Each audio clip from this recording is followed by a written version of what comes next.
अब तक तुम्हें ये बात पता चल जानी चाहिए, इस्लाम ने गोल्ड एडरसन सिल्वा की 16 की विनिंग टीज को सरपास करके मोस्ट लॉन्गेस्ट विनिंग स्ट्रीक का रिकॉर्ड अपने नाम कर दिया है। और ये विक्ट्री उसे डिसीजन से UFC 330 में इयान गेरी के अगेंस्ट मिली है।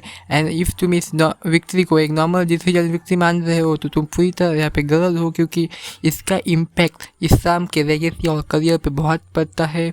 और एक क्वेश्चन आया मेरे मन में, इफ़ इस्लाम 2015 में मार्टिनोस से नॉकआउट नहीं हुआ होता तो आज उसका स्ट्रीक और रिकॉर्ड क्या होता, उस पर भी बात करेंगे। लेकिन उससे पहले एक बहुत इंपॉर्टेंट बात यहाँ पे आती है कि अगर तुम्हें यहाँ अब तक तुम ये वीडियो देख रहे हो तो प्लीज़ कमेंट में जाके बताना कि तुम्हें आगे कौन से चीज़ें समझ में नहीं आती है, और वीडियो को एंड तक देखना, जिससे गाइस मुझे पता चलेगा कि ओके मैं कहाँ पे एक्चुअली गलती कर रहा हूँ। मैं देखता हूँ मेरे वीडियोस को तो मुझे इतना कुछ समझ नहीं आता है, बस अगर तुम जाके बताओगे तो मैं उस चीज़ को काफ़ी अच्छे से समझ के इम्प्रूव कर पाऊँगा।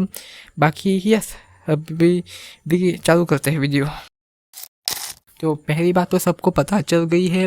अब दूसरी बात यहाँ पे यह है कि उसने खबीब को सरपास कर दिया है, नॉट एडरसन सिल्वा। हाँ, उसने अब लोग उसे उसकी और प्राइम सिल्वा का कंपेयर करने लगेंगे कि इनमें से कौन असली गोट है। लेकिन भाई मैं मानता हूँ कि दोनों ही अपने डिवीज़न के किंग रह चुके हैं, और अब इस्लाम दूसरे डिवीज़न में आ रहा है कम्पीट करने, तो वो काफ़ी अच्छी बात है। और इस्लाम चाहता है कि वो अपनी स्ट्रीक को अब 20 तक ले जाए, जो कि मुझे नहीं लगता इतना हो पाएगा। वो ऑलमोस्ट 35 का हो चुका है, और जिस डिवीज़न में वो फाइट कर रहा है वो काफ़ी हंगरी मॉन्स्टर और यंग फाइटर्स का है। उसकी स्ट्रीक अगर तुम देखोगे तो ज़्यादा से ज़्यादा एक्सेप्टेड सिनेरियो ये होता है कि 1890 तक जाए। और ये इवेंट देखने में मुझे भी काफ़ी प्रॉब्लम हुई थी। 15 तारीख को हमारी टीवी खराब हो गई, देन मैंने रात को मतलब पहले तो टीवी वाले को फ़ोन किया, वो उसको बीमारी है, पावर भीग गया तो उससे सर्दी हो गई। और देन मैंने जियो टीवी का ऐप डाउनलोड किया, उस पर सोनी 10 पेड है, और मतलब पेड नहीं है उसके लिए तो मेरे फ़ोन में वो रिचार्ज होना चाहिए। मेरे फ़ोन में 349 का था। इसकी वजह से मुझे वो फाइट देखने को नहीं मिली। 15 अगस्त को तो वो इंडिपेंडेंस डे था, और मैं एनसीसी में हूँ, तो उसकी वजह से बात बहुत टेंशन था। मतलब बैच वैच से तो मैंने कर दिए थे, बस थक गया था मैं, ऊपर से ये अलग बात। देन मैंने रात को ही टाटा प्ले का ऐप डाउनलोड कर दिया, सुबह में उठा 7:30 को, और टाटा प्ले का ऐप डाउनलोड किया, पर उस पर भी पता नहीं कैसे सोनी 10 आ नहीं रहा था लाइव देखने को।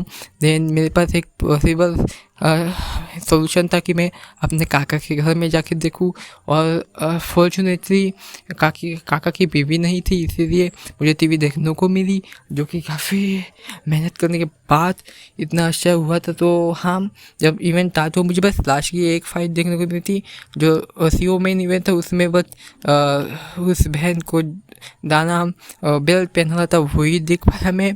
देन इस्लाम की फाइट चल रही, और आई थिंक फर्स्ट राउंड में तो काफ़ी ज़्यादा दर्द लग रहा था, क्योंकि वो इस्लाम उसे कंट्रोल नहीं कर पा रहा था। बट सेकेंड राउंड के बीच में जब इस्लाम को उसने बस पे ले गया, और इस्लाम को जब गुस्सा कि उसने जो हेड किक करी थी वो देखे सच में काफ़ी मज़ा आ गया था, क्योंकि उसने एक 6 फुट के बंदे को लात मारी थी, और उससे वो उसका ब्रेन हिल चुका था।